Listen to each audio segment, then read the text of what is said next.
سبحان اللہ، مبارک رات، اچھی نیتیں کرنے کی رات۔ ایک اور ایمان تازہ کرنے والی بات بتاؤں، جو شعبان المعظم ہے نا، یہ درود پاک پڑھنے کا مہینہ بھی کہلاتا ہے۔ اور اس بات کو میں آپ کو ایک حدیث پاک کے ذریعے سمجھانا چاہتا ہوں کہ ام المومنین حضرت سیدتنا عائشہ صدیقہ رضی اللہ تعالی عنہا فرماتی ہے، میں نے نبی کریم رؤوف الرحیم صلی اللہ تعالی علیہ وسلم کو فرماتے ہوئے سنا، اللہ عز و جل خاص طور پر 4 راتوں میں بھلائیوں کے دروازے کھول دیتا ہے۔ نمبر 1 بقر عید کی رات، نمبر 2 عید الفطر کی رات، نمبر 3 شعبان کی 15ویں رات، کہ اس رات میں مرنے والوں کے نام اور لوگوں کا رزق اور اس سال حج کرنے والوں کے نام لکھے جاتے ہیں۔ کتنی مبارک رات، کتنی امپورٹنٹ رات، کہ آج رات اگلے سال کس نے حج کرنا ہے، کس کو کتنا رزق ملنا ہے اور کس کا انتقال ہونا ہے، یہ لکھا جائے گا۔ اور چوتھی رات عرفہ، عرفہ کی رات کون سی ہے؟ 8 اور 9 ذوالحجہ کی درمیانی رات، یہ ساری راتیں اذان فجر تک۔ اب غور کیجئے، یہ رات اتنی اہم ہے کہ آج نازک فیصلے ہو رہے ہیں۔ ہم میں سے ہو سکتا ہے کسی کے بارے میں لکھ دیا جائے کہ اب چند دنوں کا مہمان ہے، ہو سکتا ہے آج ہی باری آ جائے، کل ہی باری آ جائے، پتہ تو کسی کو نہیں ہے نا، ہم میں سے کوئی کبھی بھی جا سکتا ہے۔ رات جہاں اللہ کی رحمت کی یاد کرنے کی رات ہے، اپنی موت کو یاد کرنے کی بھی رات ہے۔ اور قبرستان جانا بھی یہ دراصل موت کو یاد کرنے کا ایک بہانہ ہے، عبرت حاصل کرنے کا ایک طریقہ ہے۔ بدقسمتی سے آج قبرستان بھی جاتے ہیں مگر موت یاد نہیں آتی ہے۔ قبرستان میں بھی ٹیلی فون چل رہے ہوتے ہیں نا، الامان والا فیس، وہاں جا کر بھی یاد نہیں آتا کہ تیرا آخری ٹھکانہ کیا ہے، یہی تیری آخری منزل ہے۔ اے دنیا کے گھر بنانے والوں اور اسی کی رنگینی میں گم رہنے والوں، یہ کیوں نہیں سوچتے کہ میرا آخری ٹھکانہ قبر ہے، وہ کیسی ہوگی؟ انسان آج کے دور کا انسان جی ایسے رہا ہے جیسے مرنا ہی نہیں ہے۔ موت کی تو بات ہی نہ کرو بھائی، ابھی تو زندگی کی پلاننگ کرنی ہے۔ کئی لوگ ایسے گزرے پیچھے اسلامی بھائیوں، بڑے بڑے گھر بنائے مگر گھر میں جانے سے پہلے قبر میں پہنچ گئے۔ ہمارے ایک پاکستانی بھائی تھے، ہانگ کانگ میں جاب کرتے تھے، 30 سال اپنی زندگی کے 30 سال وہاں گزارے۔ ظاہر ہے ہر مہینے پیسے بھیجتے رہے، پاکستان میں ان کی کوٹھی تیار ہو گئی، 30 سال میں پیسہ بنایا، یہاں پیسے بیچتے بیچتے ایک اچھا سا مکان تیار ہو گیا، مگر وہ نہ آئے۔ گھر والوں کو اس گھر پر چوکیدار رکھا اور خود وہاں کسی جگہ چوکیداری کرتے تھے، چوکیداری سے پیسے بناتے تھے۔ آخر کار گھر والوں نے کہا 30 سال گزار لیے، اب تو آ جاؤ، گھر بھی بن گیا، خالی پڑا ہے گھر۔ اب اس نے دوستوں کو بلایا، کہا بہت ہو گیا، بڑا پیسہ بنایا، بڑی محنت کی، اب باقی زندگی سکون سے گزاروں گا، اب بیوی بچوں کے ساتھ ٹائم گزاروں گا، اب عیش کروں گا، اب سکون کی لائف گزاروں گا۔ اپنا ہانگ کانگ میں سارا سامان بیچا، جو سامان پاکستان لے جانا تھا وہ فلائٹ میں بک کروایا اور اپنے دوستوں کی ایک پارٹی کی، الوداعی پارٹی۔ اس الوداعی پارٹی کے دوران ہمارے اس مسلمان بھائی کا ہارٹ فیل ہو گیا۔ جس فلائٹ سے اس کا سامان آنا تھا اسی فلائٹ سے اس کی میت پاکستان پہنچی۔ جس کوٹھی کو 30 سال پیسے جوڑ جوڑ کر بنایا تھا، ایک رات اس میں گزارنا نصیب نہیں ہوئی، اس سے پہلے قبر میں پہنچ گئے۔ آگاہ اپنی موت سے کوئی بشر نہیں، سامان 100 برس کا ہے، پل کی خبر نہیں۔ آج کی رات کچھ یاد کرنے کی رات ہے، کچھ سوچنے کی رات ہے کہ مجھے جانا ہے، یہ ٹھکانہ نہیں دنیا میرا، میری منزل کچھ اور ہے۔ اعلیٰ حضرت ایک اور جگہ سمجھاتے ہیں نا، گھر بھی جانا ہے مسافر کے نہیں، مت پہ کیا مار ہے، کیا ہونا ہے، ارے یہ تمہارا گھر نہیں، تم مسافر ہو، یہاں تو اصل گھر تو قبر ہے، اور وہاں جا کر کیسے گزارو گے؟ سنو، آج ہم سب چاہتے ہیں جنت میں جائیں، ہم میں سے کوئی ایسا یہاں نہیں بیٹھا ہوگا جو یہ سوچے کہ مجھے جہنم میں ڈالا جائے۔ کام تو جہنم میں جانے والے کیے، کام تو مار پڑنے والے کیے، کام تو اللہ کو ناراض کرنے والے کیے، اور شوق کیا رکھتے ہیں کہ گلزار میں جاؤں گا، جنت میں جاؤں گا۔ سنو، کام زندہ کے کیے اور ہمیں شوق گلزار ہے، کیا ہونا ہے سوچو۔ کام کون سے کر رہے ہو؟ جنت کا باغ بنانے والی قبر ہوگی یا دوزخ کا گھاٹ؟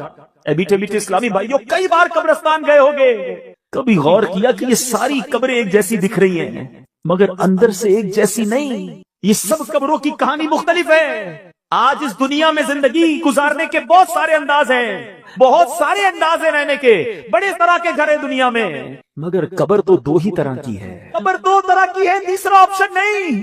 میں اپنی بات نہیں کر رہا, جس آقا کا کلمہ پڑا ہے میں ان کا فرمان سناتا ہوں. نبی پاک صلی اللہ تعالی علیہ وسلم کا فرمان عالی شان ہے.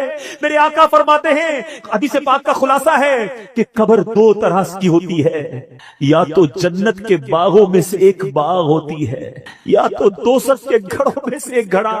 بتاؤ میرے میٹھے اسلامی بھائیوں, خدا را اپنے آپ سے پوچھو, اگر آج مر گیا قبر جنت کا باغ بنے گی؟ ایسے کام کر لیے, کیا اللہ کو راضی کر لیا؟ زندگی گناہوں بھری تو نہیں گزری؟ اگر دل سے آواز آ رہی کہ ہاں میری قبر جنت کا باغ بن جائے گی پھر تو ٹھیک ہے, اور اگر آواز یہ آ رہی ہے کہ نہیں ابھی نہیں مرنا, ابھی تو بہت نیکیاں کرنی ہیں, ابھی تو توبہ کرنی ہے, ابھی مر گیا تو مر جاؤں گا, پھنس جاؤں گا, تو بتاؤ پھر کب توبہ کرو گے؟ پھر انتظار کس بات کا ہے؟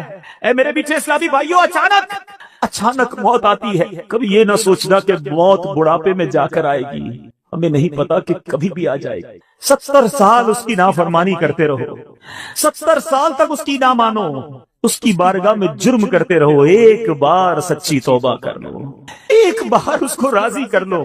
ہے کوئی مانگنے والا کہ اس کی مراد پوری کی جائے, ہے کوئی توبہ کرنے والا کہ اس کی توبہ قبول کی جائے, ہے کوئی مغفرت کا سوالی کہ اس کی مغفرت کر دی جائے. ارے اس کی رحمت تو آوازیں لگا رہی ہے, آ جاؤ آج اپنے مولا سے سچی دوستی کر لو.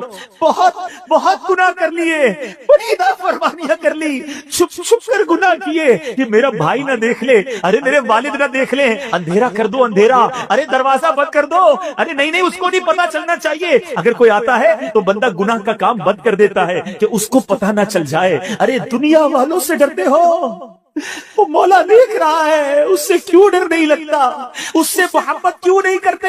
آپ کو آپ کے رحیم مولا کی طرف بلا رہا ہوں, آؤ اس کی رحمت کے کرم میں, اس کی رحمت کی چادر میں, اس کے دامن کرم میں چھپ جاؤ اور اپنے گناہوں سے سچی توبہ کر لو.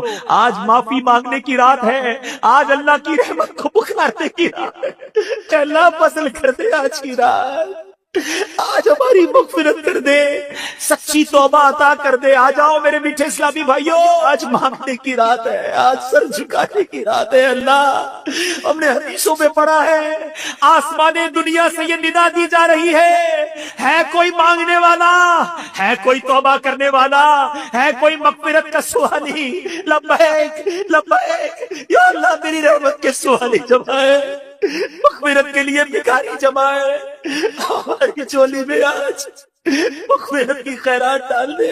اب سے دنیا کی گرمی برداشت نہیں ہو رہی مولا, ہماری قبر میں آگ بھڑکاتی گئی, کدھر جائیں گے؟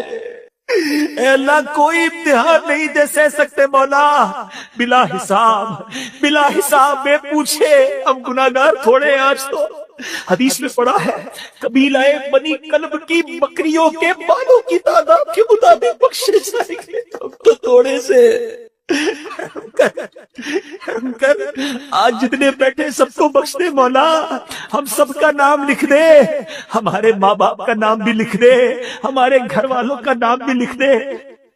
گناہ کر کے گندا کر دیا, ہمیں تو یہ بھی شرم آ رہی ہے کہ ہمارا نامہ اعمال تیرے دربار میں پیش ہوا ہے, سارا کالا گندا بے حیائیاں, اللہ کچھ بھی نہیں اس میں, کچھ بھی میرے مولا کی رحمت سے زیادہ نہیں ہے. میں کتنا ہی گناہگار کیوں نہ ہوں, میرا مولا بہت بڑا ہے, اس کے خزانے بہت ہے. آؤ, آقا نے فرمایا کچھ اس طرح ارشاد فرمایا, لا الہ الا اللہ کہہ لے, اللہ تیرے سارے گناہ معاف کر دے گا.